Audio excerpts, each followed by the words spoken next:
Welcome to the Big Game Hunting Podcast, where we help hunters like you prepare for the big game hunting adventures you've always dreamed of. Now, here's your host, John McAdams. Hello, John McAdams here. Welcome to episode 157 of the Big Game Hunting Podcast. It's good to have you back with me again today.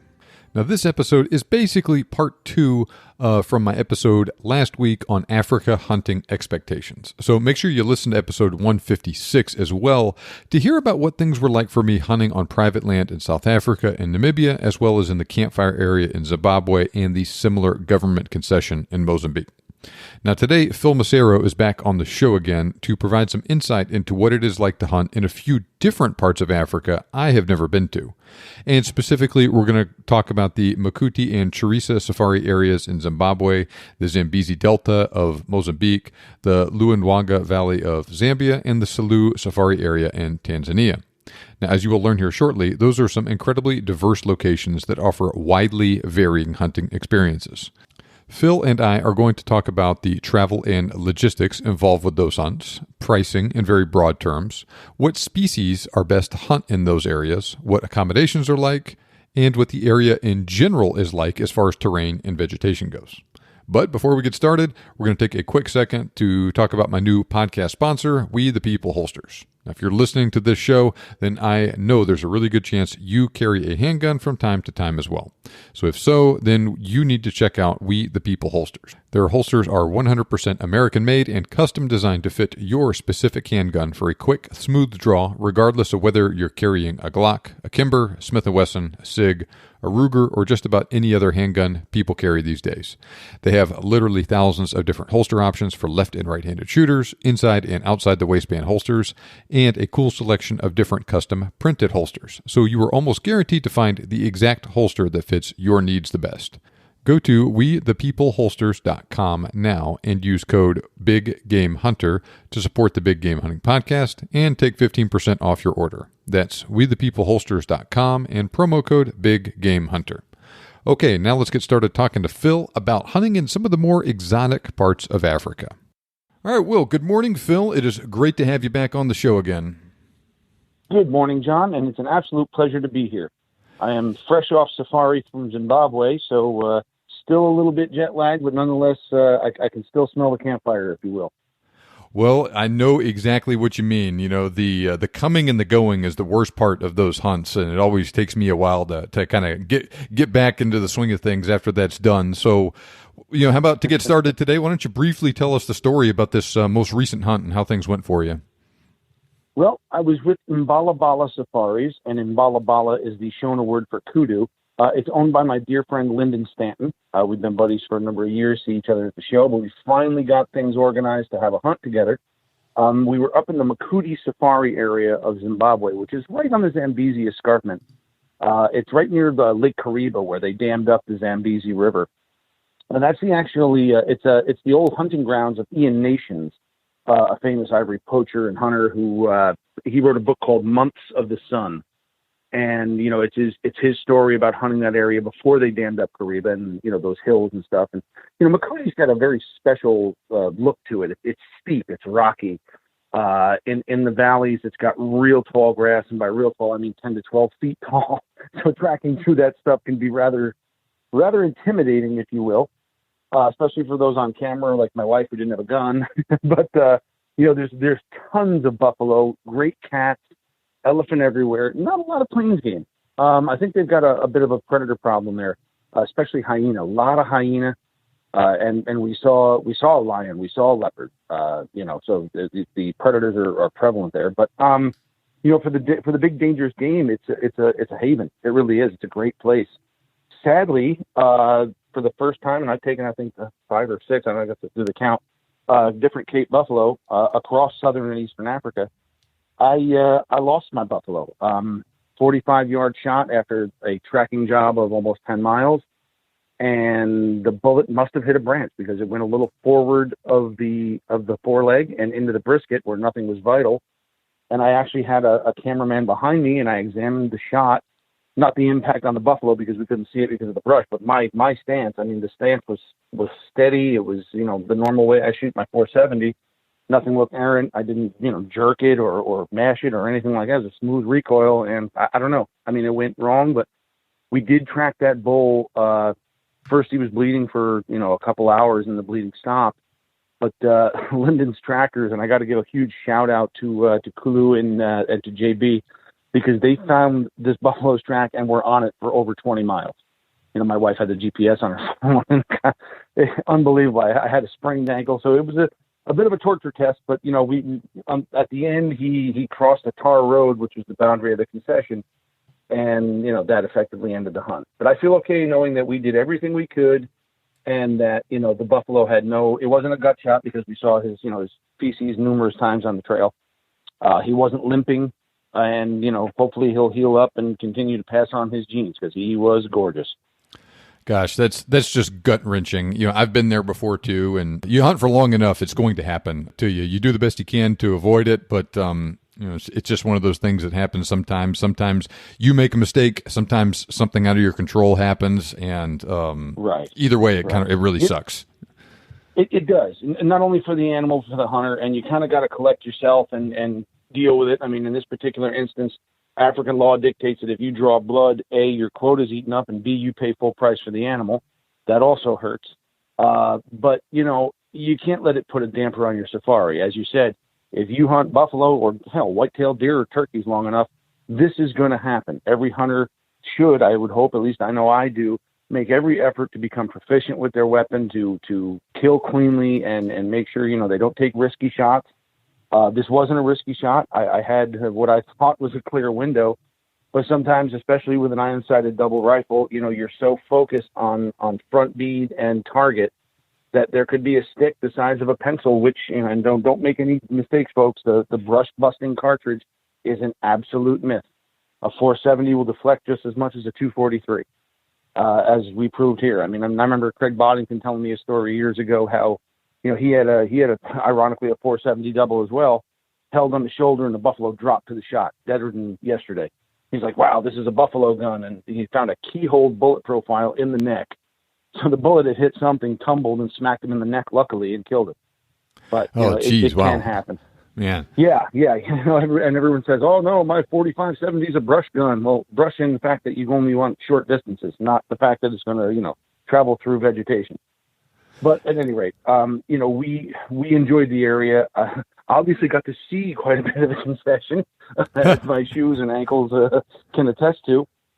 But, what, like you and I were talking about when we arranged this visit here, there are so many different diverse places across southern and eastern Africa that are available for hunting that, I know guys that go to the same place 2 and 3 times, and I completely respect that, especially if you've got a great relationship with an operator or a fondness for a particular area.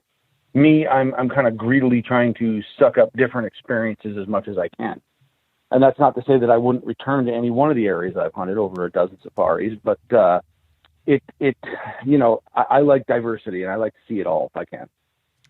Yeah, and I feel exactly the same way with that stuff. I haven't hunted as many places as you have, but I've also hunted a diverse array of different places, and it is cool to, oh man, this place was really cool for this reason, and I really like this other place for that reason, but man, I'm really curious about this third place over here. I've heard things about it. Let's go check it out, that sort of thing. I was always the kid that read too much. To my own detriment sometimes. Well, wow, if Zimbabwe is cool, then what's Zambia looking like? And can we go to Tanzania? And wow, I got to see Namibia. And I'm still not done. We weren't even at a camp, and we were making plans for the next one. And I always tell people, if you're a true hunter and a lover of wild places, Africa tends to be what I equate to the first draw off the crack pipe, because it's such a wonderful feeling immediately, and you are hooked for life. It gets in your blood, as they say. It's so different from what we're used to seeing and experiencing here in the United States, and it is, as we'll talk about here very shortly, it's amazing how much diversity you get just within one single country in Africa, not to mention just all the different countries you can hunt in. Sure, absolutely. I mean, when you look at South Africa, and everybody kind of, oh, well, it's just South Africa. But South Africa, when you go from the Free State out by Kimberley and Bloemfontein and those areas, compare that to the Kalahari. and then all the way back up in the thick parts of the Limpopo and the Transvaal. Those sections vary greatly. Some of the concessions you'll find, in Namibia and Zimbabwe, they're 250,000 acres, which is half the size of my county, where I live here in New York. Greene County is about 450,000 acres, 475,000. It's hard to wrap your head around that. Sometimes it takes 3 hours to cross the concession at full speed. They're that big, the roads are rough, but there's that much to see. And especially when there's that few people in camp, you could really cover the terrain. And if you're the kind of hunter who likes to walk like a lot of Western guys do, and I know, spending my youth here in New York where sitting for deer was pretty much the hunting technique, I really enjoy hunting with my legs. And Africa often, will allow that to happen, and especially these tracking hunts where you get to watch these guys, work their magic, find a single track or look at a track from a herd and say, well, that might be a good bull because he's got this size to him and the wear pattern. If you're hunting elephant, the wear on the back of the feet, or, whatever the case may be. There's such a diverse opportunity to really learn and enjoy and celebrate. And it isn't always the kill, it's the memories made, but for sure, the different countries across Southern and Eastern Africa are wonderful. No, definitely. So let's dive in a little bit more. So I guess let's start with the Makuti Safari Area. Since we were just talking about it, tell us a little bit more about that area, like how you get there, and things like that. Okay, getting to your concession varies greatly across Africa. Many folks, for their first time, they will do South Africa, where you fly into Johannesburg and you drive 3 to 4 hours in a radius, depending on where the concession may be, and you get there.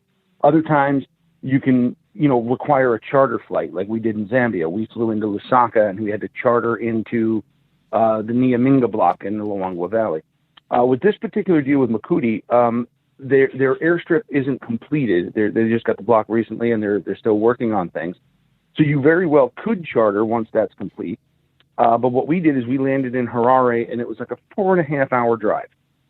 So this time, normally from New York City, which is, 2.5 hours from me, we used to be able to catch a flight in the morning, land in Johannesburg, get the connecting flight, and drive right to the bush that same day.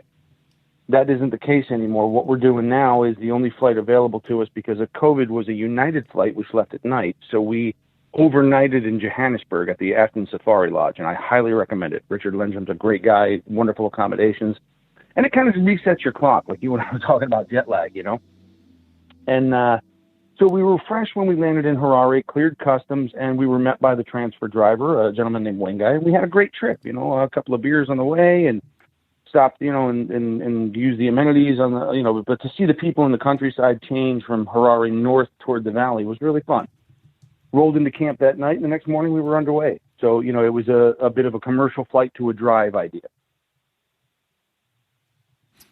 Yeah, that seems to be a common theme with a lot of the places in that are not in South Africa, right?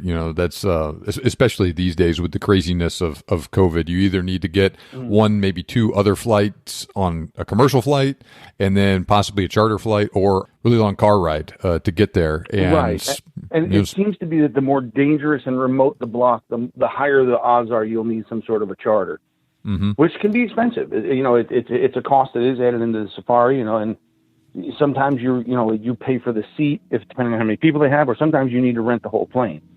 And, that can be almost as much as your commercial airfare from the United States to Africa, wherever you're landing. So, but the beauty of the charter flight is that you can take a 6-hour drive and turn it into a 45-minute flight, which is wonderful. The downside is some of those little planes, you kind of hope there's holy water in there somewhere to bless this vessel. I don't particularly fly well. My wife loves it, but little planes scare me. Yeah, and for good reason, right? It is safer than it used to be, but you just look at the number of famous people over the years that have died in plane crashes of one kind or another, and it's a lot, and especially a small plane into a rough airstrip. Maybe you're dealing with bad weather in a place; it can get dicey. Yeah, it can. I remember the first time we chartered. They had to buzz the runway to get the wildebeest and giraffes off it. Oh, geez, man. I said, no, we're not in Kansas anymore here, Toto. But, again, it's mostly in my own head. I don't fly well. And I've probably been on a half a dozen different charters and knocking wood here, nothing has ever gone wrong, nor will it. But I am also firmly believing that if God wanted us to fly, he'd have given us wings. So it's just a little phobia on my part. But yeah, it can vary, depending on where you're going and the logistical proximity to, where the concession is in relationship to the commercial hub. In this particular instance, the guys were already in camp. Camp was set up. They had other clients in the week before, so they weren't coming out and they had a transfer arranged. Other times I've actually met the professional hunter at the outside of customs once we cleared, and he had all the gear on the truck. We put our stuff as well, and we all went to camp together. So it can vary depending on where you're going. But if you're looking to book, definitely consider asking your hunter, is that a part of this operation that I got to worry about, the cost of transport or whatever. Mm-hmm. What were the accommodations like in this camp? Makuti had, it was a tented safari. So there were these grand, glorious wall tents with a queen size bed. Out the back of it, they had a big fly over a almost like an outdoor shower, but it was enclosed by a fly tent with a net. So you had a concrete floor with, the local stone. It's almost like a mica kind of stone that they mined. It looked really nice. Flush toilet, running water, hot showers. So there was no lack of comfort in any way, shape, or form. They had electric lights brought on by they rigged up with solar, and they had a generator for pumping water. So it really wasn't roughing it, as I've done in other camps. Depending, and again, that's Makuti. Other places you might have a permanent chalet, your own little outbuilding that the operators have built. And I think that really has to do with, A, how long they've been in this concession, and B, how long they'll be there. The lease for the hunters, the professional hunters vary, from 2 years all the way to 10 years sometimes. And a guy who's going to be there 10 years might build something a little bit more permanent. And so was this kind of a semi-permanent camp then that you were staying in? Yeah, it was. I don't want to misquote, but I think Lyndon said he had this for 10 years. So he redid the common area there where, everybody sits to eat, and, they got couches and a bar and all that stuff. And they've got a little lapa outside with the fireplace.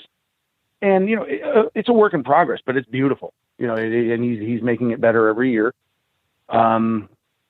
So this was, again, a little bit more of a roughing it idea, but I mean, you didn't have a door that locked, you had a tent. That's about the only difference. You had the hot running water and electric lights. So, my wife was completely comfortable, and, there was no wanting for anything really. Other hunts can be a little bit more rough. We stayed in Zambia where it was a cement floor and grass walls open on either end. And in the morning, the birds and bats would come fly and greet you and wake you up. So that was a little bit more rustic, but I really enjoyed that as well. And so in this case, you drove to camp, so there's clearly a road there. What was road access like within the hunting area? Okay, so it was a tar road, a blacktop road all the way into Makuti. There's the Makuti fuel station, there's the Makuti hotel, and not much more than that. It's this tiny little town. And then there's a tar road that runs through the Makuti Safari Area block with different, concessions within that block that the trucks will use. You turn off of that, and then it's just, your traditional sand dirt road, where the cruiser needs sometimes to be in 4-wheel drive, and there's, river crossings and, valleys that are steep and all that kind of jazz. So while there is a good network of roads, once you leave that tar road, you're kind of in the wild. And so you said that there was tons of buffalo, tons of elephant, a good number of cats, but not so much plains game there, huh? No, the plains game in that particular area is a little bit diminished. While they have some stuff on quota, and we did see some younger kudu bulls, probably in the 50-inch range, something like that. I actually got to see a roan cow and calf, which was extremely exciting because, they're not very popular around there. But handful of zebra, some good bush buck they've got in those riverine valleys in the Yakasinga River. I'm just trying to think of what else we saw. Wasn't a handful of impala, but, not a ton of stuff where if you were saying, wow, I want a Gims buck and a warthog, there wasn't a lot of that. It was primarily concentrated for, buffalo and elephant. How much does a buffalo hunt at Makuti cost, versus some other places? I would actually say it's probably on the more affordable side. Looking at the cost of buffalo around the Horn, if you will, you're going to, there are places in Namibia, I know the Waterberg, you can spend $35,000 on a buffalo, as you can in Tanzania as well, in Masai land. It's not hard to drop almost 40 grand on a buffalo. The trophy fees in Zimbabwe, I think a buffalo was 5,000. And you're probably looking at a daily fee somewhere between 1,000 and 1,300 a day, depending on what you're, looking at. So we were on a 7-day hunt, and you start adding up the numbers. You're probably going to be somewhere in the $13,000 to $14,000 range for a buffalo when you're all said and done. And then what about like other fees and whatnot that are associated with it? Was airport pickup and drop off? Was that extra? That sort of thing. Yeah, there was a transfer fee. I think it worked out to like $150 a person. And it really depends on the country and the operator. There could be incidentals. I know in Zambia we had to pay a concession fee. When I hunted the Selous in Tanzania, there were block fees. And if you're looking to book, folks, do some internet research. Ask your operator. Say, look, what is the total cost? What are the incidental charges that are? It all adds up in nickel and dime. And I got a dear buddy of mine who loves this stuff, but he does the worst thing in the world. He puts it all on an Excel spreadsheet and says it doesn't make financial sense. I said, throw that thing away. Logic does not need to apply here. But, look, by the time everybody's got their hand out for a tip, because that's how the service industry works, and that's fine. Parking the car can add up. I mean, sometimes I think we were at Newark and it was, I don't know, $20 a day, which doesn't sound like much, but when you're going for 14 days, you get back and like, wait a minute. It's almost $300. But when you look at it all, it's such a wonderful experience that, look, you can make more money, but you can't replace these memories. That's my whole thing. But yeah, there are little fees associated with things. Sometimes there's a VAT that needs to be added on to the overall package. Watch your trophy fees, because sometimes, you think, it's only they get that much because they're rare here and there's so few on quota, so the price is, higher than in other places. So just a little bit of thorough research will make a world of difference on your end. And so did you say that you actually hunted for 7 days, but it was 2 weeks away from home? Well, here's what ended up happening, and we'll touch real quick on this. With the COVID deal, we had to add a full day on either end in order to get COVID tests. Now, to fly into Johannesburg, we had to have a COVID test that was no less than 72 hours old.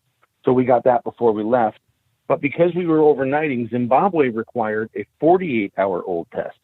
So the one we had got in the United States was expired, and we had to arrange for a COVID test at the Afton Lodge. Doctor came to the lodge, did the COVID test, we're good to go. On to Harare. Harare we go, we do the hunt, and we actually ended up 8 days in camp. We screwed up some dates, it was my fault. But at the backside, we had to do the same thing in reverse. We had to stay a day in Harare, and we stayed at the York Lodge, which is, if you're in Harare, look up the York Lodge. Stunning, gorgeous, and well worth the price. Again, the doctor came to the lodge, which is an awesome service, so that you don't have to go, sitting in a hospital in a different country. Did the COVID test, but it was an overnight thing at the end. So by the time we were done, I think it was, all of 13 days, 14 days, something like that. Yeah, and that is just one of the things. Certainly COVID makes it worse, but that is just one of the things you got to keep in mind when you're hunting in a place that's not South Africa, basically, or maybe Tanzania, where it's just a lot harder to get there from the United States and whatnot. You got to stay that overnight in Johannesburg and this and that, and then you're losing 1 or 2 days on either end with the actual flight going home and everything. And so, yeah, it adds up quickly. So, not necessarily anything wrong with that, but definitely something that someone could get when you actually add it all up, all that stuff. It's a lot of time. We're all self-employed because my wife and I went, and my dear friend, Dr. Mike McNulty, who, every day his practice is closed, is another, loss in the column. But whereas with the more convenient South African flight that used to let us get into camp the same day, this had a much more laid back and chilled out environment, whereas our bodies got to acclimate and relax a little bit before that stressful flight. And I'm not going to lie to you, I enjoyed it.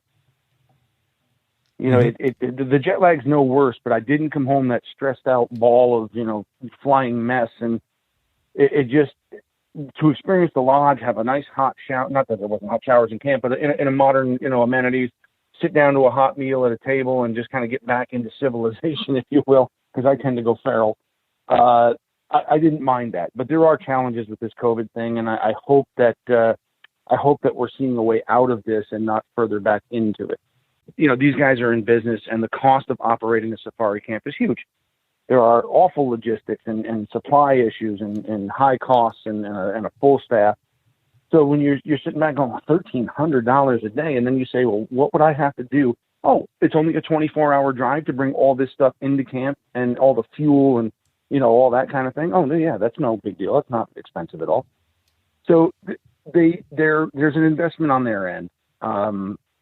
It really depends on what you want to see and what you want to hunt and what kind of terrain you want to be in. Like I said, I'm blessed enough to have hunted 6 different countries with a number of areas within those different countries. And it's all wonderfully diverse. I mean, Namibia doesn't really look much like South Africa, especially in the Limpopo. Nor does it look like Tanzania or the Luangwa Valley or the Zambezi Valley of Zambia and Zimbabwe. So, and especially in the area of Makuti, where those hills were so steep, and I'm convinced fully that they have interbred these buffalo with mountain goats. I've never seen a buffalo go up the side of a mountain before like it was nothing. They run. But when you stand on top of some of those hills and look down, it's one of the most breathtaking views ever. Especially having a sundowner up there, Mm-hmm. Well, let's talk a little bit more about some of the other places in Zimbabwe that you hunted before we move on to Mozambique and Zambia and Tanzania, that sort of deal. Can you tell us a little bit about Chirisa? Okay, Chirisa is a little bit different than Makuti. There wasn't that really stony ground. There was a lot more sand. Chirisa's block is split by the Sengwer River, and the Sengwer River is a dead river in that there's no water in it. So it's just like a 300 to 400 yard wide sand river. It's like a big beach in the middle of it.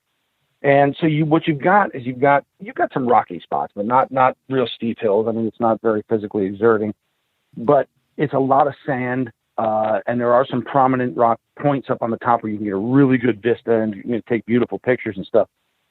It varies in Chirisa. It's a little more open in areas and a little more thick down toward the rivers. I'm in love with Chirisa. I had a really good time there. It was good to me. It's stunning. It's very remote. So what we ended up having to do was to fly into Bulawayo, a little bit further south, and that was a 7-hour drive to camp because their airstrip wasn't complete either. So that, if you're looking to go to Chirisa, hopefully those boys have got that airstrip sorted out, and you definitely want to charter in. Chirisa did have a lot more plains game. I took great kudu, wonderful zebra there. There was sharp rice buck. There was, we saw a herd of impala like I've never seen before in my life. Water buck, eland, stuff like that. So a little bit more opportunity for a guy who was into the plains game as much as the buffalo, but they had fantastic buffalo and elephant. So, again, Chirisa is just one of my favorite blocks. Yeah, and that's an interesting point you make about a 7-hour drive to get in there from Bulawayo. I'm sure that was a rough 7-hour drive too, considering the state of some of the roads in Zimbabwe. Yeah. Huh? Yeah, it's like hey, you guys, there's a couple of potholes you want to put over there because there was a stretch of flat road. You missed some. Yeah, 7 hours on those roads isn't the same as 7 hours on the interstate system in the U.S. No, sir. And you got to think about it. You get onto a plane. Back when we went there in 2018, you get on a plane in New York City at 11:15. So that means I'm up at 5 to leave at 5:30 to get to New York City by 8:30, with plenty of time to clear TSA and all that other stuff. Get on the flight at 11:15, fly 15 hours to Joburg. Okay, then you have a 2 or 3 hour layover. Get back on an hour and a half flight to Bulawayo, do the whole customs dance once again. Meet the guy who hands you a beer and says, "We're going to go for a ride." It's another 7 hours. Oh, geez. You feel like you've been drugged through a knothole by the time you get there. It becomes a pilgrimage. Then the next morning, we're going to wake up really early, and you're going to walk 10 miles and hunt buffalo. Right. Let's go. Come on. Fight the guns. We got work to do. But that's the game. I mean, that's how it is. And I love the game. I do. I'm not going to lie. And so how does the cost compare there to, say, Makuti? It was very similar. Very similar at that time. And again, I don't want to put my foot in anybody else's mouth. Check with the operators. But it was in that same $1,000 to $1,300 a day. And let's compare that to areas in Tanzania, which are in excess of $2,000 a day. Well, we'll get to Tanzania in a minute, and you can tell us all about the experience up there. Well, I just wanted to put it in perspective. Zimbabwe still represents a really, really good value for wonderfully rugged country. And, don't let anybody fool you. There are great buffalo throughout Zimbabwe. And I'm talking in the 44, 45 inch area, and especially with COVID, where they've had that extra year unhindered and unharried. The bulls just grew, and you're looking at some really good buffalo hunting throughout Zimbabwe. I shot. My dad and I both went buffalo hunting in a different part of Zimbabwe. We were down in the southeastern part, very close to Mozambique and South Africa, and also had a great hunt down in that area. Yeah, very close to there. Yeah, great hunt, tons of buffalo, that sort of thing. Wonderful place, and I could definitely understand why people like going to Zimbabwe, because, like you said, it is for your money compared to some of the other places, which we'll get into. Pretty darn good place. You get a lot of value there, but there's some exactly. It's a fantastic value. You're absolutely right. Now, what was it like getting your stuff home from Zimbabwe, your taxidermy and whatnot? What did you do with that? Oh God, that was a piece of cake. No worries. We used a company whose name escapes me at the moment in Bulawayo. They were in constant communication because we did European mounts over there, and I had a zebra flat skin rug, so there wasn't a whole lot of choice of left, right, or sideways, but. Every aspect of it, here's the plaque we chose for your buffalo skull. Here's the leather backing we did on your zebra rug. Is this okay? So everything was a constant communication, and they did such a fantastic job. I'm sorry that I don't have the name at the tip of my tongue here. But were I in Zimbabwe and sending stuff home, I would go with them again in a heartbeat. Wonderful. No issues. Cleared customs. Crate was perfect. Everything unpacked wonderfully. Yeah, for our hunt, we did a similar deal. Who knows? It may have actually been the same people in Bulawayo that handled our stuff as yours. And like you said, no issues with it. And they shipped it from there into Johannesburg and then home. So it's just one extra flight, to do that, as opposed to, if you were hunting in South Africa. Also, no issues, good work, that sort of thing. It seems like with all the issues that country has had, the safari industry is one of the few parts of Zimbabwe that has not gone down the toilet in the last 20 years. Right. And I think that has a bit to do with the fact that they know that that's where their bread is buttered. The safari industry in Zimbabwe is a huge portion of their revenue. I just found this, John. It's Collett's Wildlife Artistry. COLLETT''S Wildlife Artistry in Bulawayo. I actually had the tag here. Those guys did a great job. Everything between Mike and I, what we got last time, came out wonderfully professional. And like I said, the service was just unparalleled. Every aspect, there was an email and a confirmation of this, that, or the other thing, and worked out fine for me. Well, is there anything else you want to talk about with Zimbabwe, or you want to move on to Mozambique? No, I think Zim is pretty well covered. Look, wherever you're flying into or driving into, communication is key. And this isn't just Zimbabwe. I'm starting to do this wherever I go. I deal with Travel with Guns down in Texas. Steve Turner is the owner, and he runs a really, really top-notch operation. When you book your airfare and stuff through them, they will offer for an additional fee a concierge service. Guy holds a card up, Mr. Massaro, come with me, please, and we're dragging the stuff to customs. It makes the procedure getting through customs, especially for those who aren't good with dealing with somebody who, speaks a foreign language with an accent. And a lot of those guys are doing their best to speak the best English they can, but it can be hard to understand them. So these folks work with each other all the time, and it just zips you through the process and makes life happy. But yeah, I've had no issues in Zimbabwe at all. The police check stations are so much fewer than they ever were. Really no problems with travel. They're still going through a pretty good COVID lockdown, or a modified lockdown, where everything closes at 3, and you're really not supposed to be on the roads after 6 or 6:30. But I think that's kind of countrywide. They just don't have the access to the vaccines and that kind of stuff that we do, so they're still dealing with the COVID issue. All right, well, tell us about the Zambezi Delta safaris in Mozambique. Moz is a very special place. It's a totally different type of terrain. In the Zambezi Delta, if you can find a hill, you want to take a picture of it because it's really, really, really flat. And once you get out onto the actual floodplains, it's almost like hunting on a golf course where you're going to run out of cover because it's just wide open. So your shots are going to be longer if you're going to hunt in the Delta. There is no shade, and it can be wonderfully hot. But you'll see herds of buffalo numbering in the thousands, like nothing I've ever seen. And it's I took my buffalo there actually on TV for Tracks Across Africa, but we got them in the forest with a double rifle, and that worked out fine. We then went, my buddy Chris Selous, who owns Heim USA, we went out on the Delta, and it was a diverse experience, but wonderful game as well in Mozambique. They've just reintroduced lions into Kutata 11, which is kind of cool. Saw a good elephant. And again, this is the block where Harry Manners, the great Kambaku, he did all of his hunting and took those huge elephants, and he used to shoot buffalo for leather and meat for the sugar plantation. But I think they've got 29,000 buffalo, something like that at last count in that block. Mm-hmm. So, if you want to see buffalo, and I mean a lot of buffalo, that would be one area I would highly recommend. And Mark Haldane puts on a wonderful spread.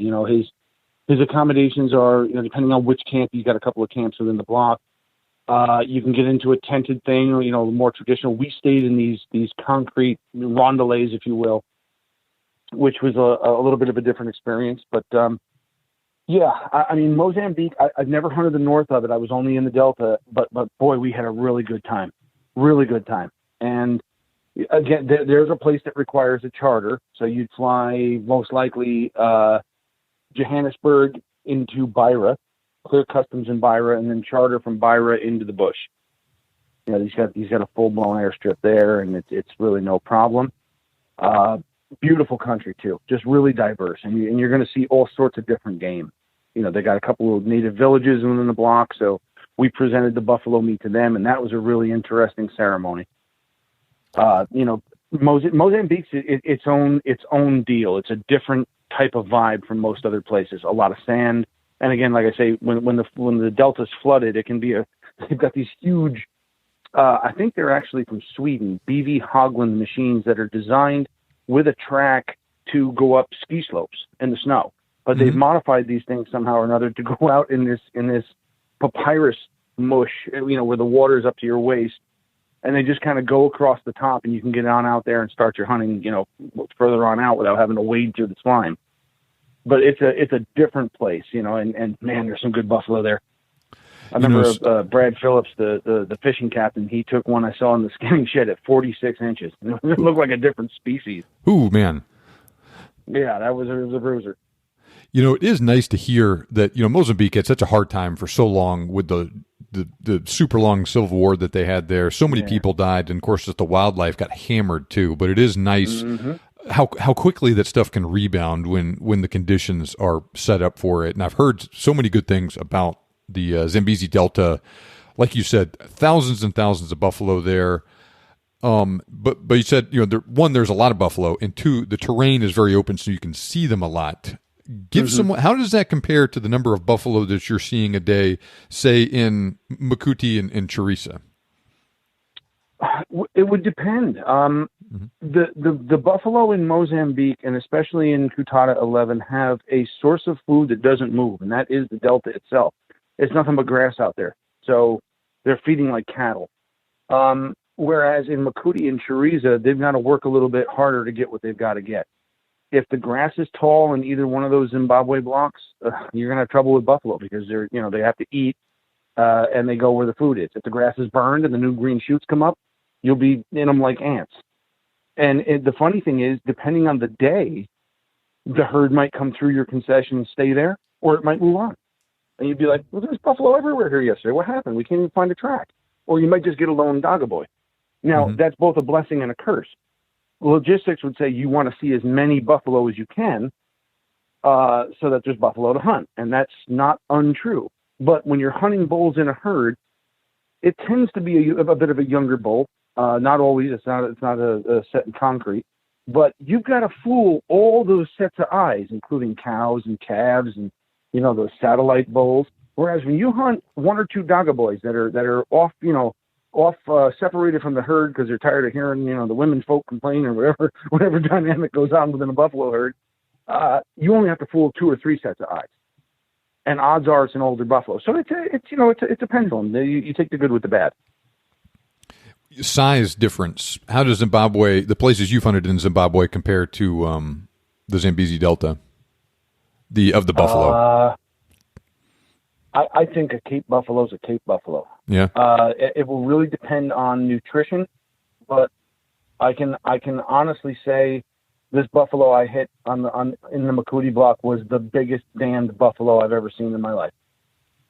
Not only was he 42 inches wide and, his boss is as smooth as my bald head, but his neck muscles rippled because he ran past us the first time we saw him at 20 yards. And I stood there, I couldn't take a shot. There were people in front of me, but I stood there dumbfounded like I'd just seen, a unicorn or Bigfoot. It was just, he was, I think if you've got decent nutrition, any one of the countries that regularly host free-range Cape buffalo can grow a monster.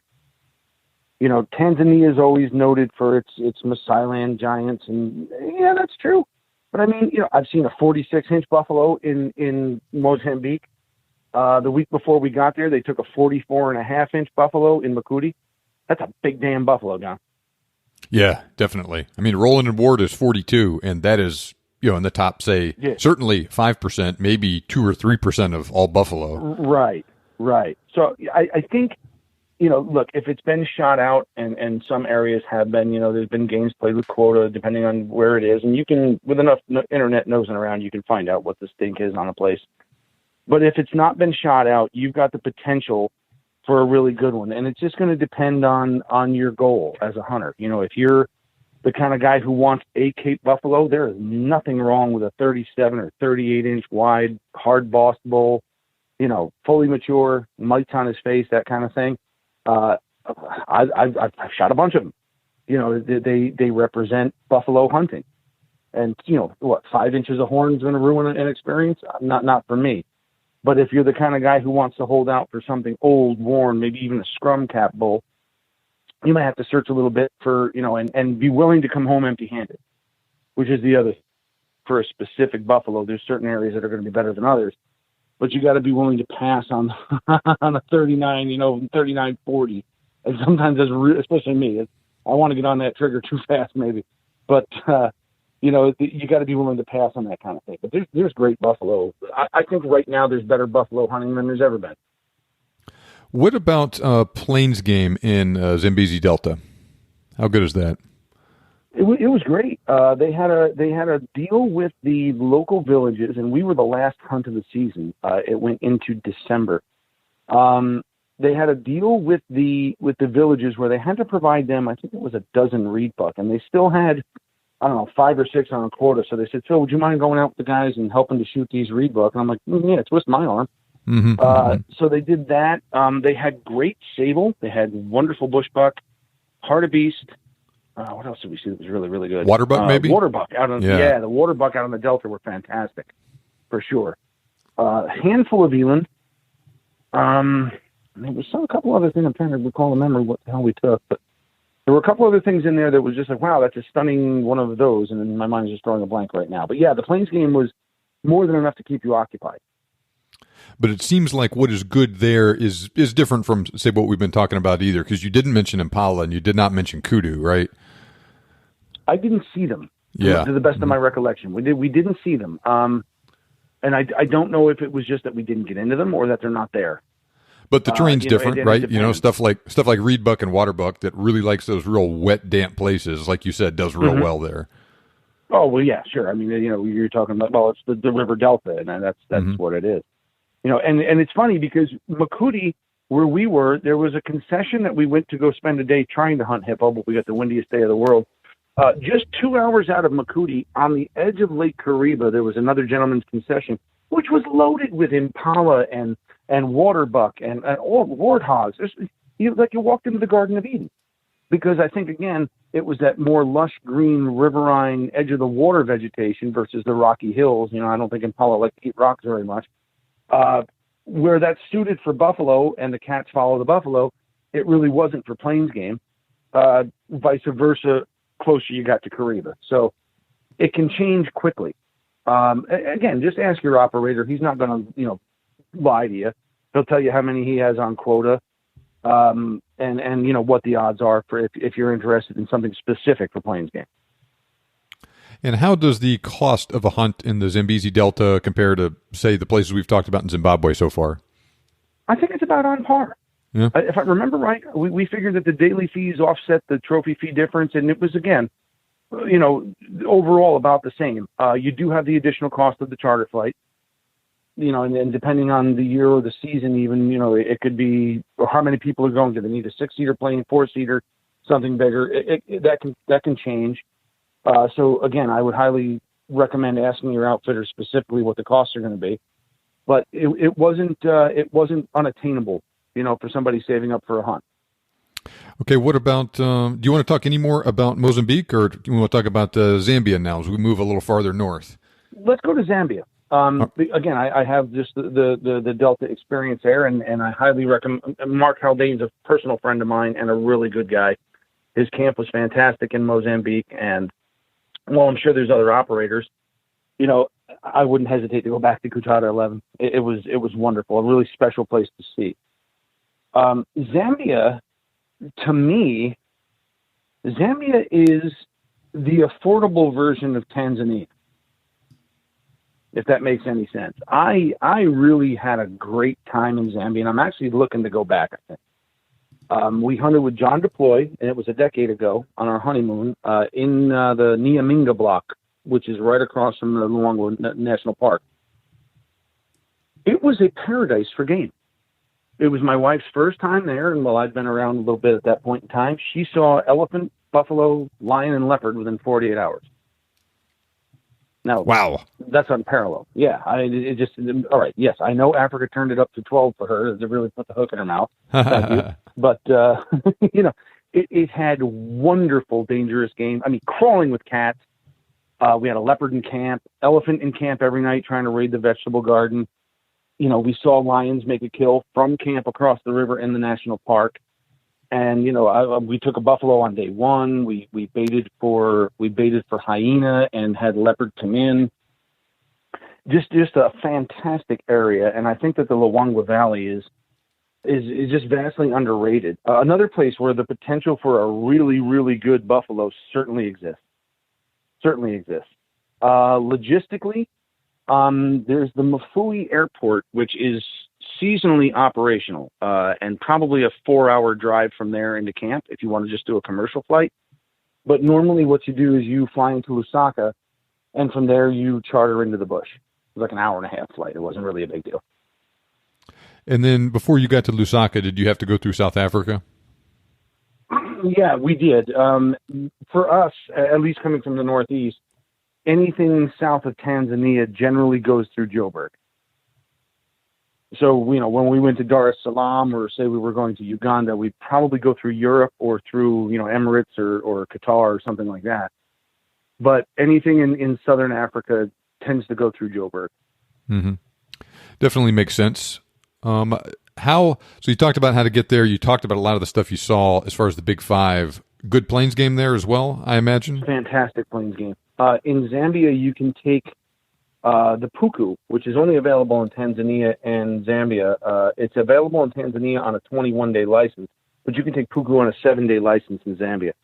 And I took a really good one. They've got great bushbuck, great warthogs everywhere. If you wanted to do a combination buffalo hippo, the Luangas, you can do a hippo on land there, no problem at all. No problem at all. And if you want to see cats, I mean, that I've never seen such prolific numbers of lion and leopard. They were everywhere. It's a haven for the big cats. So that's a definite draw as well. As a matter of fact, there were 3 Mexican clients in camp on the safari before us. Came in on a private plane, and all they wanted to do, each one of the 3 wanted a leopard. They booked an 18-day hunt. They were all done in 6 days. Oh, wow. Flew out. We come into camp. We had a female leopard in camp. And then when I baited for that hyena, the biggest tom leopard I've ever seen in my life came in, and I couldn't shoot him. It seems to be a common thread here. But fantastic to see. Just a big, big bruiser of an ancient Tom. So yeah, Now, I up and down the Luangwa Valley. If you want to book a hunt in there, if you want to do a buffalo with some plains game, or maybe a buffalo and a cat, I couldn't recommend that enough. you mentioned the 7-day versus the 21-day license. That seems to be a real interesting twist on Zambia and Tanzania. Go into a little bit more detail about that for me, please. Depending on the country, sometimes depending on the area, you can have a different license structure. I know Tanzania tends to run more in the old East African license structure, whereas the more rare and expensive animals tend to be on the longer license. So, in other words, if you wanted to hunt a Roosevelt sable in the Selous, you would need, and I'm not speaking from memory because it was quite a few years ago, a 14 or longer, 14-day or longer license. And if, on that license, you would probably be eligible to shoot. Now, this doesn't include the trophy fees, though. 2 buffalo, sometimes 3 buffalo, depending on the area. 1 of the cats. So there's a different license structure.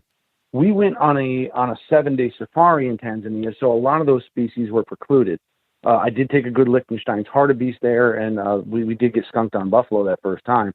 But in Zambia, it's a similar type of thing, but it seems to be a little bit more lax. Again, you've got puku, which is maybe not the most desirable plains game in the world, but an indigenous species, and I like to do that kind of thing. I like to try and take something that's unique to that particular area when I'm on a safari. But I don't know, Zambia, the people of Zambia are just generally happy for reasons I can't explain. Everybody, when we went from Lusaka and we flew out of Livingstone, which is on the north side of Victoria Falls, everybody just seemed to be genuinely happy to be there and to see you and whatever. There was no one was belligerent. One of the happiest places I've been to across Africa, and I have really fond memories of that country. The license structure, I've never hunted in a place where that was an issue, but clearly it is in Zambia and Tanzania, and I've definitely heard stories, like you were just talking about here, and maybe in some of Craig Boddington's books, where you're on a safari and you have, say, one of the shorter licenses, like a 7-day license, and then you encounter a very nice specimen of some species that's not on the license, and you can't shoot it. Like the 40-inch Roosevelt sable that I had at 40 yards in Tanzania's Selous and had the money in pocket but couldn't pull the trigger. Mm-hmm. Yeah, that seems to be a common deal that a lot of people run into. It's not just like in South Africa or Namibia where, you just pay the trophy fee and it's yours. Again, the difference might be that in South Africa, the landowner owns the game. That's a very important distinction. So, you're right. Yeah. And in those blocks, those big, dangerous game blocks, the government owns the game, and there's a certain amount of quota allotted when they do a reconnaissance, study in the beginning of the season. They may only have 5 Roosevelt sable on quota. So they're going to save those for the longer licenses and the higher paying clients. And it's a smart structure, to be honest. I'm not going to lie. It sucks when it's you who can't shoot the animal and there's something you really like. But let's make no bones about this. This is a rich man's game, and I'm not a rich man.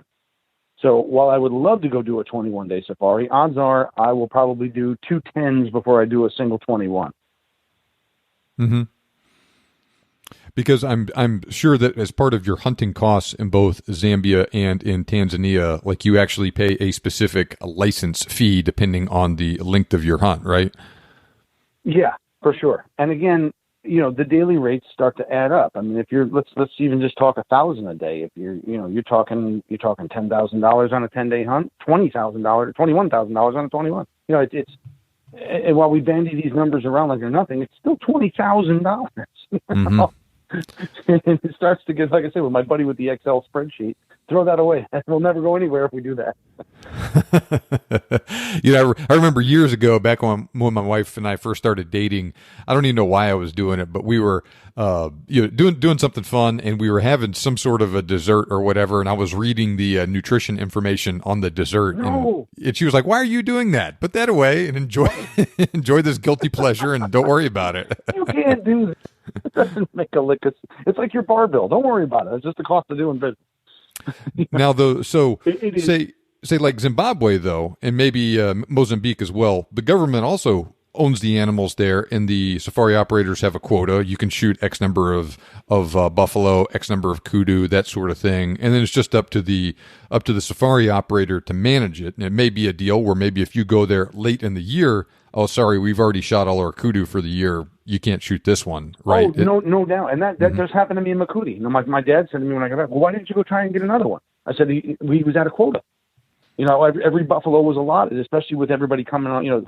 Hunts had been postponed because of COVID, and there's only so many, some of the quota got rolled over, but Lyndon had everything accounted for, and just there wasn't quota for me. And that, like I say, when he crossed the boundary, wounded or not, it was, it ended my buffalo hunt there. Mm-hmm. But yeah, it's a real thing.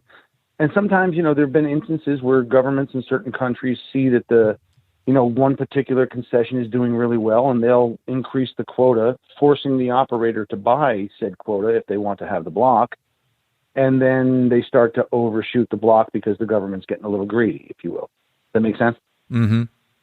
Yeah, I can definitely see the temptation to do that.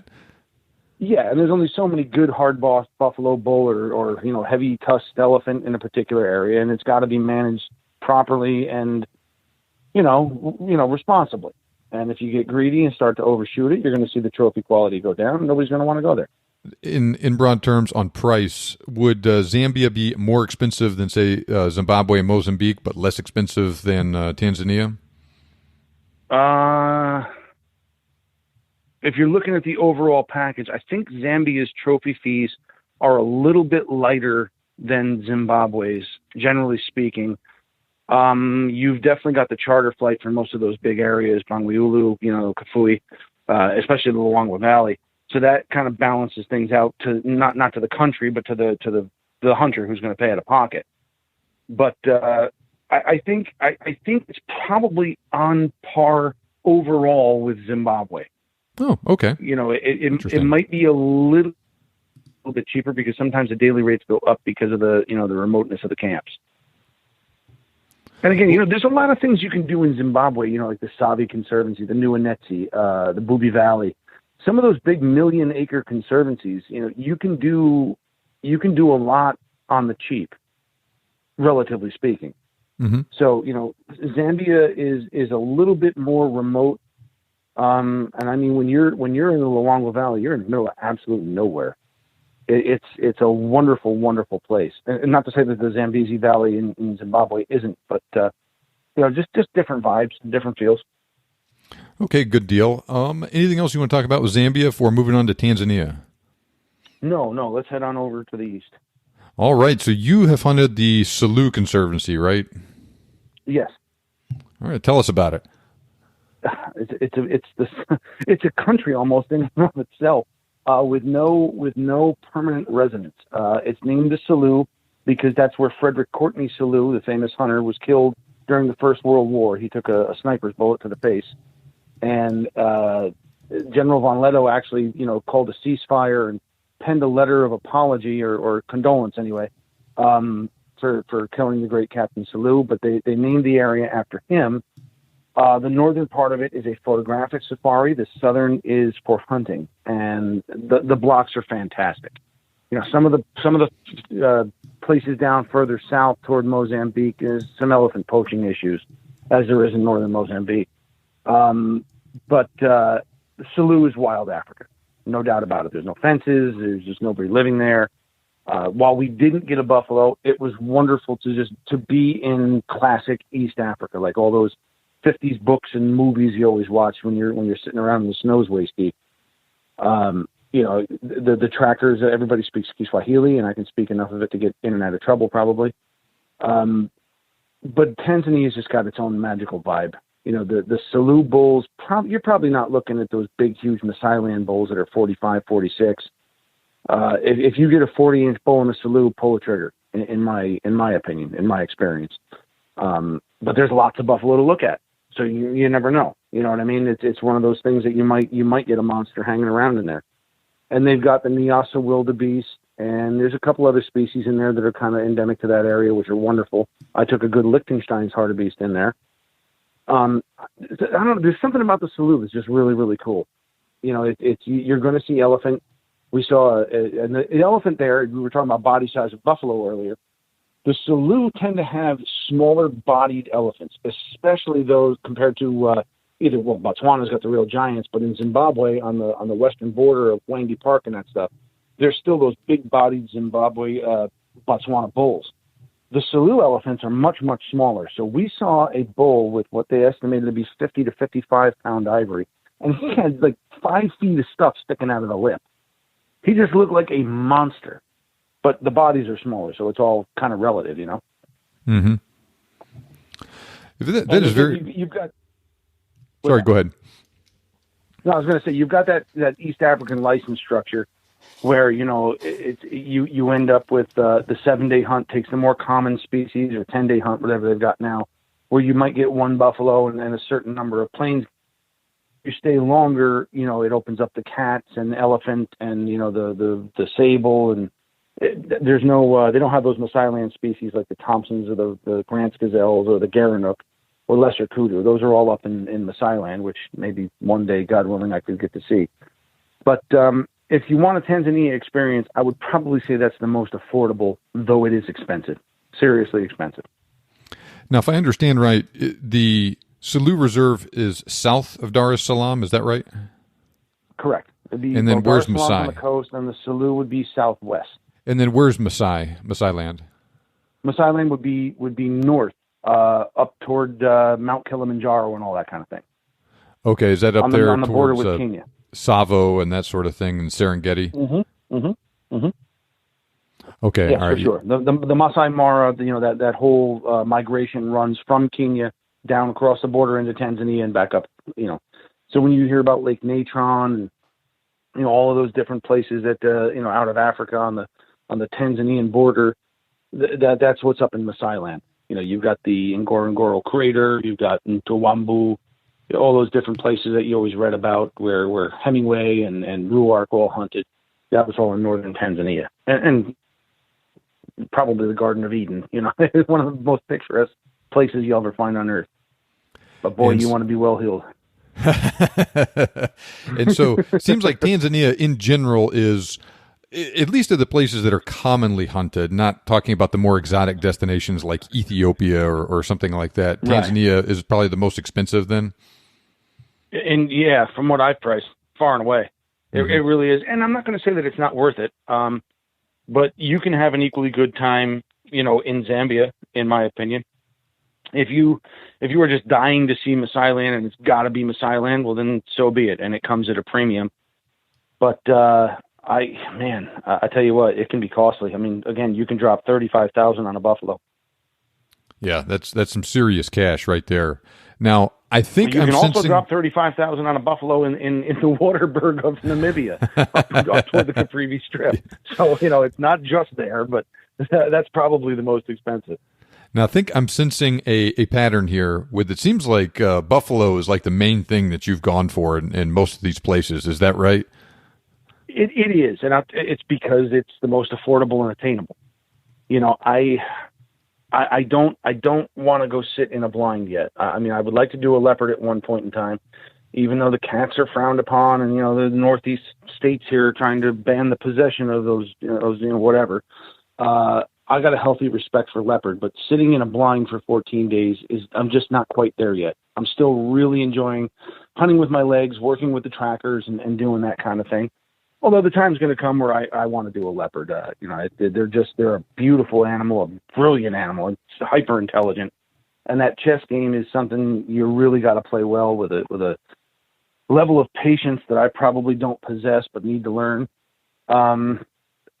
It can be the easiest and most difficult shot in your hunting career because it's generally a cat sitting on a limb at 50 to 75 yards tops, which should be a slam dunk because you're essentially shooting off a rest. But I can only imagine how your adrenaline rushes and the nerves get crazy once that cat comes in. But yes, to answer your question, I've got a serious penchant for buffalo. I can't quite explain it. If they told me, I mean, I've done one elephant and it's probably on par. But if I were terminal with something and had one hunt left in my life, it'd be for a good buffalo. Now, maybe we have some selection bias going on here, but it seems like every single one of these places that you've been to, the buffalo hunting is very good or excellent, and it's just a matter of what else is also there good to hunt with, and how many buffalo you're going to see, and just the way that you do John, it. that's exactly how I engineered the hunts. When I do the research, I tend to make that my goal, unless, like when we were in Namibia, I really wanted a Hartman's mountain zebra. We were concentrating on some unique plains game. But when I'm going on a buffalo hunt, I want to hedge my bets where, look, if you hunt buffalo in South Africa behind wire and you're fine with that, God love you. If you enjoyed the experience, I'm not going to put you down. But it's not for me. I like the feel of those big, huge open blocks. And honestly, if I'm going to hunt plains game, I like to hunt them in those open blocks because you never know what you're going to see. We've chased bush buck through those little, really thick korongo ditches or whatever on the river's edge, and you come out and there's a bull elephant at 20 yards. You're like, whoa, while a 2506 might handle that bush buck, it is not going to handle this elephant. Ooh, so no. it's a different feel altogether. Yeah, definitely. Yeah, for me, when I go, I'm a buffalo shopper, unless it's something generally different, and then whatever plains game is available, or whatever plains game is endemic to that region. I kind of gravitate toward trying to maximize the experience of that particular area. Now, you made a point of saying how the hunt in the Selous, totally wild Africa, there was no people, that lived in that. It was just the hunting, the hunting camp and all the animals and whatnot in there. Was that the case in the other places that you've hunted? In Mozambique's Kutana 11, there were two different villages, and I don't want to quote the population, but I would say it was at least a couple, 300-400 people, something like that. Mm-hmm. And it was kind of neat how Mark Haldane's outfit worked with those people with anti-poaching and stuff. Like he lets the hunters provide the protein for the village, and in return, the village doesn't poach with snares, which take cow, calf, and bull alike. Mm-hmm. And that really goes a long way to speak toward Haldane's success in numbers. The old saying is that animals can reproduce, but habitat can't. And, they've got a huge concession, and they've managed it properly and allowed those animals to reproduce. And it's evident with what you see. They went from 2,800 buffalo to 29,000 in 20 some years. So, that particular block had a population. Makuti does not. Makuti is wild. And I think that was 250,000 acres, although there are villages that surround it. You've got places where people live, and, some of the, there's some industry in there and stuff like that. But when you're in there, you're not going to see people, fishing or hunting or traveling or whatever. I'm trying to think here. In Zambia, there were people within that particular block. We were driving to go try and chase a zebra one morning, so we had to leave real early because there were very few of them up in the northwestern part of the concession. And this poor lady, a native lady, had a baby tied on her back and was traveling from her village like 8 miles to see her mother. And, there were lion pug marks in the road half a mile back, and she's walking in the dark. So we kind of threw her on the back of the cruiser and dropped her off to the next village. So it depends. From what I've seen, when there is a native population within the concession, it tends to run very symbiotically. It's a fluid relationship, and generally speaking, the operators will donate meat or fish or whatever the case may be, protein, to the villages to exist in peace. I know in Chirisa, while Chirisa has no population within it, the village outside it had a school that was kind of in desperate need of some help and funds. So when we took buffalo and a tuskless elephant, we dried as much of it as fast as we could and donated hundreds of kilograms of the stuff to the school for food, because these poor kids would walk to school and they had nothing to eat. They're sitting there all day with there's nothing provided for. Did it, the parents came out. It was like a commencement speech. And I'm like, whoa, hang on a second here. I'm not that good a public speaker, but it was a unique experience. So let me just say that where I've hunted, where there is a population, it hasn't posed an issue. Have you run into any, did these people have livestock and whatnot in the villages that they would run around there as well? Yeah, where do we say? I think it was in Zambia. They had goats and stuff hanging around, Mm-hmm. and it wasn't a big deal. You know, the biggest problem with the goats is it attracted the lions, and they were kind of sick of fighting them off. Now that is so you do make a very good point about the relationship that the safari operators have with the natives there, because if you don't take care of them and there's no a good relationship, those people are just going to do what they want, and that often means killing lions to keep them from killing their livestock, and or putting snares out for the plains game to supplement their diet and whatnot. And I can't blame them. Right. So you got to have that good relationship there, or it's not going to work. If you're trying to run a safari business like that. Let me put it to you this way.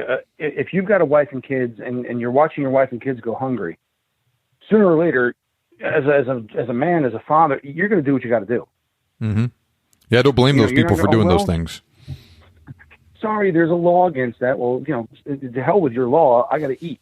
When the backbone hits the belly button, the rules change. And, they don't, I don't want to say they don't understand, but the practical application of the North American conservation model doesn't apply to people that are starving, if that's the best way I can possibly put it. And they really don't care about horn size or age or calf or cow. It's meat, and meat goes in the belly, and that's just the basic principle. It's look at the siege of Stalingrad or any particular instance where, starvation was a reality and people were eating cats, dogs, and each other.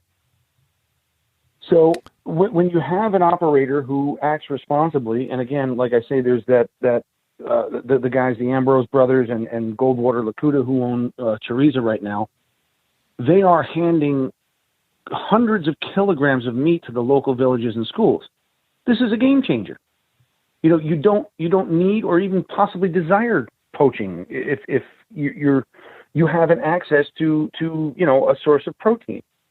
It lets the game live unharried. Although, poaching is always a reality for different reasons, financial gain or whatever the case may be, the basic level can be changed. And, speaking of conservation, just very briefly, you take a country like Kenya, who closed hunting in 1977, and it's lost 85% of its game. And it's unmistakable that where the stuff is hunted ethically and responsibly, the game thrives because the habitat is preserved. If it isn't, and human encroachment moves in, it's gone. I mean, it's not hard to understand why. Yeah, if I remember right, Tanzania and Kenya both closed their safari hunting right around the same time, and then Tanzania opened it back up a few years later in the 70s or early 80s. 4 years later, they opened back up. And while 88, 89, 90 was probably the low point for the terrible ivory poaching and all that elephant decimation, the elephant numbers are back in certain areas. It's unmistakable. You're going to have pockets of poaching in certain problems. But what ends up happening is where the anti-poaching is done right and the habitat is provided for, the game animals will come back. I mean, I think I read somewhere that over 90% of the game in Mozambique had been killed during their civil war, and now in the places where it's been well managed, Sudan as well. It's doing great. When you're looking at Frelimo versus Renamo, when you're looking at any sort of a prolonged bush war, as it was in the Sudan, it's the game that gets hammered. I mean, again, an army marches on its belly. Julius Caesar knew that, and you've got to provide for them. And we are probably, I'll use the word spoiled here in the United States of America, in the fact that we've got water and we've got food in abundance. I mean, we're not going hungry like the rest of the world, and if you travel around enough and see that common thread where people are hungry and it's underdeveloped, you can see why when a war is going on, anything that has a heartbeat and is made of flesh gets decimated. It just gets wiped out. It's what has to happen. Sadly, I'm hearing rumblings of northern Mozambique going back into that same condition, and I hope that is quelled sooner rather than later. But if it's peaceful, and again, if it's managed, there's nothing you can argue with. The game thrives, and it's as good as it can get with our current human population. And in the end, we're the problem. There's too many of us. Now, And so that was all very good. I'm going to shift gears and ask you kind of like one last question as we kind of wrap things up today. How did you're hunting with bigger outfitters in really gigantic blocks of land in most of these places. Is it common to have, say, one really big camp where there'll be multiple hunters hunting outfitted? Will they have multiple camps kind of scattered at different points within their hunting area? I'm sure it varies. Can you tell us a little bit about that? The long and the short answer is yes on both counts. Mm-hmm. Mozambique Mark had a bunch of different hunters in two camps located probably 10 minutes apart, but it was never an issue. The block was big enough where, here, Bob, you go east, and Jim, you go west. Or if we're going on the Delta, you take the north section, we'll take the south. And it's funny, people get, even in a block of 250,000 acres, people are like, oh, wow, why is that somebody else got to be in here hunting? It's like, wait a minute, we hunt deer. We got 8 guys on 100 acres back here. Mm-hmm. And you're arguing over 2 people in the same county. Some of the camps are just one at a time, which for selfish reasons I actually prefer. If it's me and a buddy, we're doing a 2-on-2 kind of thing. It's nice just to have us in camp. And but we had 4 hunters in camp in Makuti, and everybody got along. There was no personality conflicts. We bellied up to the bar, and nothing got crazy. We all had a little bit of a liquid lubricant, if you will, and stories were exchanged, and cards were handed out, and talking to each other after the safari as well. So it really depends on what you're comfortable with. If the block's big enough and the operator has that much of a clientele, odds are you might have somebody in camp. And at that point in time, you kind of got to get along to get along. If you want the place to yourself, I'm sure that can come at a premium. Mm-hmm. So the checkbook is probably what's going to dictate it. Yes, very good point. And like you said, I'm sure it varies, and some places it might. I'm sure many places, if it's done right, it won't necessarily be an issue. But you just got to make sure that you're doing your due diligence, and it all goes down to the details of all that stuff. I'll bet too. Right. So, for example, Mike McNulty and I were both hunting buffalo in Makuti, and there was Jim Bizio, who became a friend of mine from the American Custom Gunmakers Guild. Jim was hunting a leopard, so there was zero conflict. He had a bait 2 hours away that he was setting on, trying to work a male leopard. We didn't go anywhere near it, and he obviously wasn't going to bother us, so the only thing we would do was see him for breakfast and again for dinner. Mm-hmm. Okay, very good. As we wrap up today, is there anything else that you think we need to talk about with regards to in any of these more exotic hunting destinations in Africa? No, I think we covered it pretty well. My general message would be, go to the shows and try and find an outfitter, a guy who you can shake his hand and look in his eye and get the true word from. So many of us try to say, oh, well, I bought this at an auction and I only want to pay this much. You have no idea what you're even getting into sometimes. Research. Talk to people who have been there. Hit up their reference list. Say, look, what are the pleasures and the pitfalls? Oh, they're not going to tell you that you're going to have to do this, or you're going to have to overnight there, or, there's those hidden little things which all of a sudden it's like, somebody popped your balloon when you're on the way to go, to your hunting block. Speak to the people who've been there and done that, and get their input and their insight. Did you see kudu? Because I'm really interested in kudu. No, there's no kudu there. Okay, moving along. What were the buffalo like? Oh my God, they were okay. So this is my guy. They were great there. Let's do that. Research is key, but I really, my hunts, I go to DSC every year. It's early January this year, providing that COVID doesn't pose an issue like it did last. I like to walk around, sit at the bar with people, sit at their booth, have a chat, man to man, talk things out. Look, I want to bring my wife. What are your amenities like? Is camp a dusty little plain with nothing to look at if the wife wants to stay back one day and read a book? No, it's over. There's a lake or a river, or there's a water hole nearby, and with a good binocular, she can sit and watch birds or a crocodile, or something, something like that. There's little incidental things that will make your hunt that much better. Okay, all very good, excellent advice, Phil. It was excellent having you on the show again today. Do you want to, pitch your Instagram handle or your website or any of that stuff before I let you go? Well, if you go on Facebook, just look up Phil Massaro, PhilMassaro. Same on Instagram, you'll find me there. Happy little green safari hat. Welcome to social media. I love when people come on and we get to chat about things. I answer as many questions as I can. I love interacting with other hunters, and I love to try and help other hunters get there because, Africa can be a daunting idea to begin with, let alone all the logistic stuff you and I just discussed. But I will offer this as a closing thing. I would go now rather than try to put it off for later because the world is changing, the world is shrinking, and, tomorrow is no guarantee. But at any rate, John, always a pleasure to be on here with you, and I'm looking forward to next time. All right. Phil, thanks a lot for joining us today. You're very welcome. Have a great day, John. Now, there was an old saying I remember learning in my study of military history as a young man. Amateurs study tactics while professionals study logistics. Well, that is just as true in the hunting business as it is in the military world. As you can see, the logistics involved with some of these hunts can be daunting. Remember, everything a safari operation needs to operate: fuel, food, water, toilet paper, etc. And of course, the hunters themselves need to get to camp somehow. Sometimes that involves a very long drive over crummy roads. Sometimes that involves a boat. Sometimes it involves a plane charter. And of course, the same goes for getting everybody out at the end of the hunt and getting your trophies home afterwards. The more difficult the logistics are, the more expensive a hunt is, both in terms of the money you'll spend on the hunt and the amount of time you will need. When you look at it this way, it should be easier to understand why many hunts in South Africa and Namibia are so much less expensive compared to what Phil and I talked about in Zimbabwe, Mozambique, Zambia, and Tanzania. Now, like I mentioned last week, a place that is unfenced doesn't necessarily mean it is, quote-unquote, untouched by man.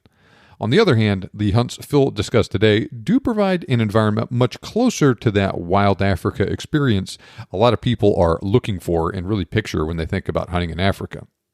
Now, the devil is in the details, though, and as amazing as many of the places he talked about today sound, it is still important to have appropriate expectations. For instance, a hunter going to the same part of the Makuti Safari Area that Phil just got back from might be disappointed if they wanted a great buffalo and an amazing plains game hunt. Now, by the same token, a hunter expecting to see hundreds of buffalo a day could also potentially be disappointed with a hunt there as well, even though that place does have excellent buffalo hunting. Now, that is not to say the Makuti Safari Area is a bad place to hunt. On the contrary, it sounds amazing, especially for buffalo. You just need to have the right expectations and go into your hunt prepared appropriately because Phil had to work his tail off while he was there. So hopefully our discussion today did a good job of providing a lot of context to what it's like to hunt a wide variety of different places in Africa, especially when taken in conjunction with episode 156 from last week. So take the information that Phil and I provided in these two episodes and try and match your desires and expectations for a hunt in Africa with what will work with your budget, your schedule, and your level of physical fitness. You can have a great hunt in a lot of different parts of Africa. A hunt in the Zambezi Delta or the Selous isn't for everyone. Likewise, a hunt on a private ranch in South Africa or Namibia isn't for everyone either. To each his own, though, and my goal with these two episodes was to provide you with some detailed information on the subject so you can make an informed decision on what is best for you.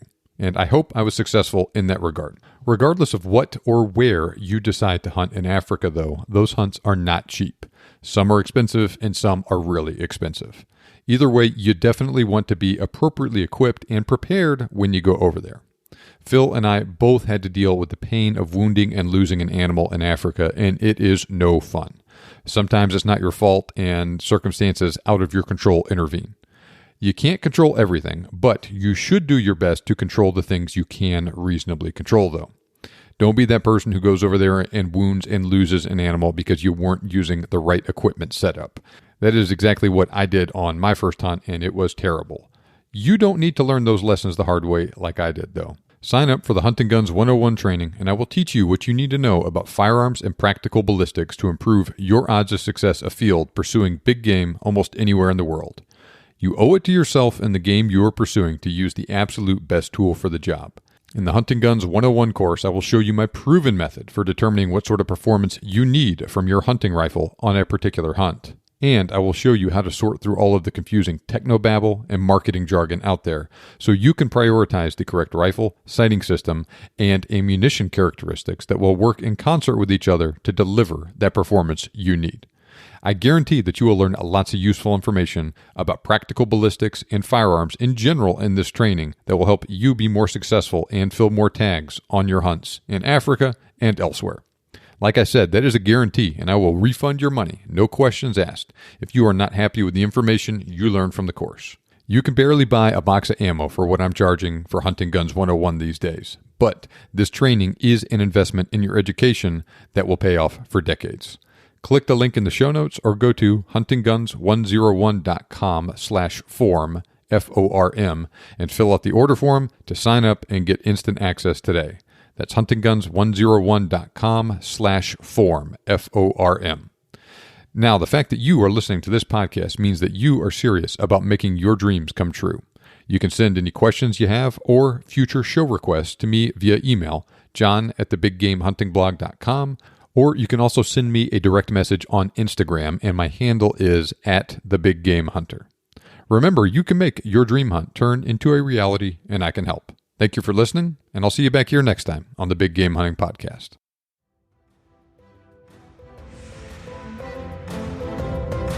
This show may be over, but we have plenty more for you on our website. For more information on today's topic, as well as lots of other useful hunting resources, head over to thebiggamehuntingblog.com.